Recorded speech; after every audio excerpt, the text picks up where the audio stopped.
Bro మిమ్మల్ని question అడగదా bro? చెప్పు. World happiness index report 25 current అఫైర్స్లో ఉంది కదా, అవును. ఒకసారి ఎక్స్ప్లెయిన్ చేస్తారా? ఓకే. వరల్డ్ హ్యాపీనెస్ ఇండెక్స్ అనేది ప్రతి ఇయర్ రిలీజ్ అవుతుంది. అది ఏ ఏ సంస్థ రిలీజ్ చేస్తుందంటే well being research centre of Oxford university వాళ్ళు ఈ యొక్క రిపోర్ట్ని రిలీజ్ చేస్తారు. దీంట్లో మన ఇండియా యొక్క ర్యాంక్ వచ్చేసి 118 అవుట్ ఆఫ్ 147 కంట్రీస్.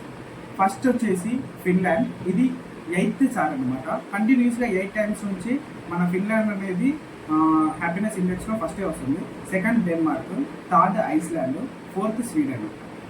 మన పొరుగు దేశమైన వంటి పాకిస్తాన్ 109 ఉంది, ఇండియా కంటే బెటర్గా ఉంది.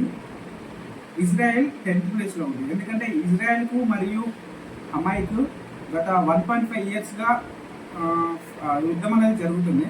అయినా కానీ 10th ప్లేస్లో ఇజ్రాయెల్ వచ్చింది. దీన్ని మనం మెచ్చుకోదగ్గది. ఓకే బ్రో, మళ్ళీ తర్వాత కలుద్దాం. బాయ్.